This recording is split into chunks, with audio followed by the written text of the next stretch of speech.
Olá pessoal! Durante muitas gerações nós fomos condicionados a acreditar no êxodo do povo de Israel baseados apenas pela fé. Ensinaram para nós que o Monte Sinai onde Moisés recebeu os 10 mandamentos está situado no Egito, especificamente na península de Sinai, e que a travessia ocorreu no que hoje é conhecido como o Golfo de Suez, que é uma das pontas do Mar Vermelho. Mas nunca encontraram nesta região nenhuma evidência que pudesse comprovar essa narrativa. Nada de artefatos, inscrições antigas, ou vestígios que validasse essa história importantíssima narrada pelas Escrituras. Através destas faltas de evidências, muitos se tornaram totalmente descrentes com relação a este grande evento bíblico. Será que todas as provas foram removidas, ou o próprio Criador resolver permitir o desaparecimento de todas estas provas? Ou fomos nós que até estes dias estávamos procurando no lugar errado? As Escrituras dizem inúmeras vezes que o povo de Israel, liderados por Moisés, saíram do Egito em direção a Midian, e que o Monte Sinai situava-se em Midian, ou em seus arredores. Midian ficava no território onde hoje se encontra a Arábia Saudita. E ao contrário do que a tradição diz, temos evidências arqueológicas reais que o Monte Sinai fica na atual Arábia Saudita e é conhecido como a montanha Jebel El Laus. Nunca foi no Egito. Mas por que até hoje nos apresentam o Monte Sinai no Egito? O Mar Vermelho é um golfo do Oceano Índico entre a África e a Ásia, terminando na península do Sinai, onde ele forma um V ao redor do deserto do Mar Vermelho, com o Golfo de Suez na ponta oeste, e o Golfo de Aqaba, na ponta leste. Por muitos anos, o Golfo de Suez foi o local indicado onde ocorreu a famosa travessia, mas, analisando o mapa antigo da região, percebemos que antigamente não se tinha ciência do Golfo de Aqaba. Como os mapas antigos não mostravam o Golfo de Aqaba, a fronteira da Arábia Saudita com o Egito iria até o Golfo de Suez, e não até o Golfo de Aqaba como é conhecido hoje.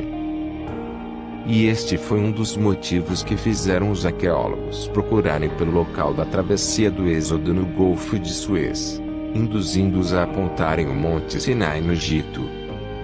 Recentemente, com a ajuda de imagens e mapeamento aéreo feito por drones, ou até mesmo os famosos balão-télites, foi que o Golfo de Aqaba se tornou um forte candidato para a grande travessia. Segundo as Escrituras, o povo de Israel deixou o Egito partindo de Gozém e Ramesés rumo ao Monte Sinai, atravessando o Mar Vermelho,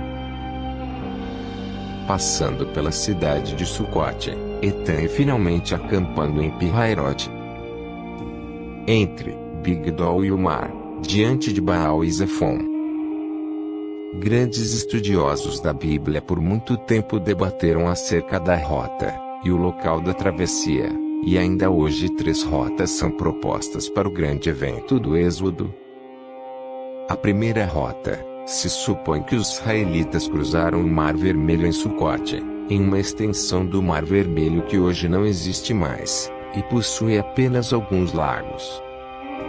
A segunda rota, é proposto que o povo de Israel contornou o deserto do Mar Vermelho pela parte sul e atravessou no Estreito de Tirã.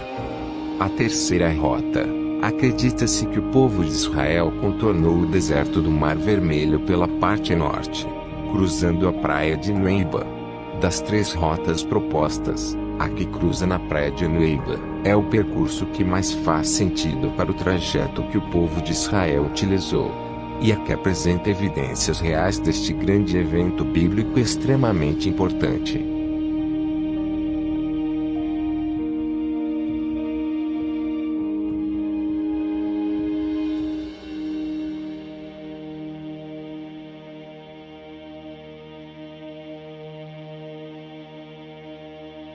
O livro de Êxodo fala que o local da travessia era chamado de Yom Suf em hebraico, que foi traduzido como Mar Vermelho.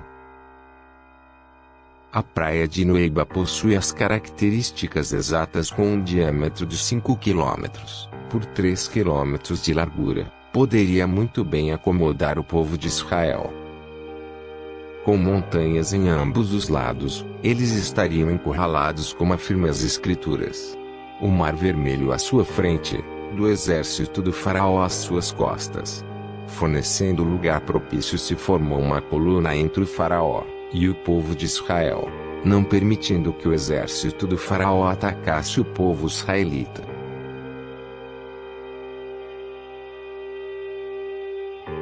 Possuindo 16,9 km de distância, entre a praia de Nueiba até o outro lado na Arábia Saudita, e uma elevação de 6 graus, ou 5% tanto para a descida, quanto para a subida, formando um caminho no fundo do mar onde os israelitas poderiam ter cruzado facilmente, caso as águas se partissem.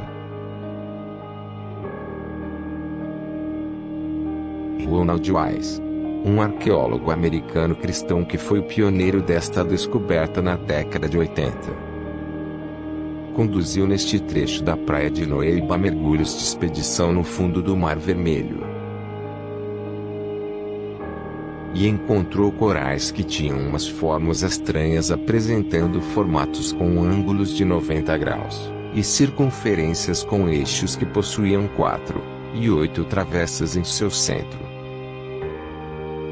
As análises do formato destas estruturas de corais concluíram que são coerentes às rodas das carruagens conhecidas como bigas, usadas pelos egípcios na época do Êxodo.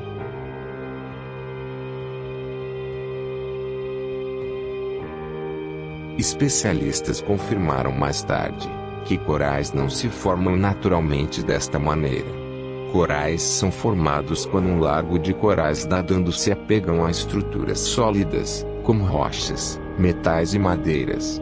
As larvas de corais possuem um esqueleto em sua volta de carbonato de cálcio, e após a sua morte, é formada uma estrutura rígida que possibilita novas colônias se desenvolverem sobre esta estrutura. De acordo com o Dr. Wise, os corais se formaram nas carruagens egípcias, e mesmo depois das carruagens terem se desintegrado, os corais retiveram seu formato até os dias de hoje. O Dr. Wise também encontrou uma roda egípcia dourada ainda intacta. Devido ao fato de corais não se formarem em superfícies deste tipo. Em Êxodo 14:7, é relatado que Faraó tomou 600 carros escolhidos, ou seja, tomou 600 dos melhores carros. Provavelmente este era um dos carros com as rodas revestidas com ouro. O Dr. Wise também conduziu mergulhos do outro lado na Arábia Saudita, e encontrou as mesmas estruturas de corais, confirmando um grande rastro de naufrágio no fundo do mar de um lado ao outro. Expedições mais recentes conduzidas pelo Dr. Leonard Muller, e outros precursores deste assunto, inclusive especialistas em corais, revelaram as mesmas estruturas encontradas pelo Dr. Wise no fundo do mar. Detectores de metal foram usados para analisar as estruturas de corais e as leituras foram consistentes com estruturas metálicas redondas, assim como as usadas pelas carruagens egípcias. Especialistas confirmaram que os corais nesta região são diferentes dos outros recifes de corais pelo mundo. Aqueles foram formados por estruturas feitas pelo homem, que estão espalhadas pelo fundo do mar, e não naturalmente. Infelizmente, as autoridades egípcias não permitem a retirada de nenhum destes objetos do fundo do mar para serem analisados aqui na superfície.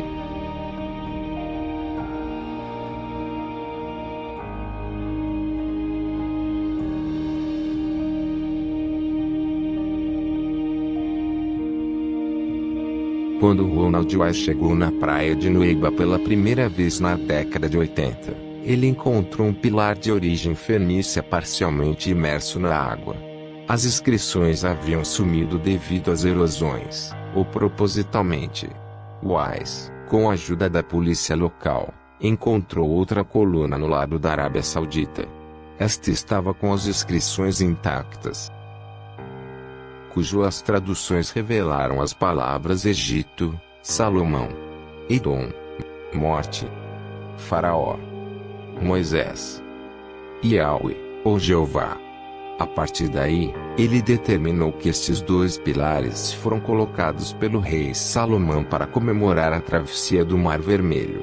Os oficiais da Arábia Saudita removeram o pilar do lado deles e colocaram um marcador no local. E até hoje ninguém sabe para onde o levaram.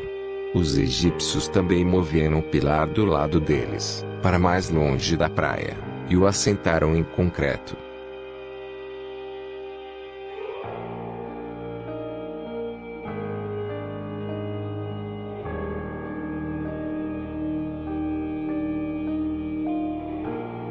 Estes dois pilares são mencionados na Bíblia pelo profeta Isaías no capítulo 19, e versículo 19. Todas as evidências apresentadas neste vídeo são suficientes para determinarmos que a travessia realmente ocorreu neste local, a praia de Nueba, e que consequentemente o Monte Sinai está situado na Arábia Saudita.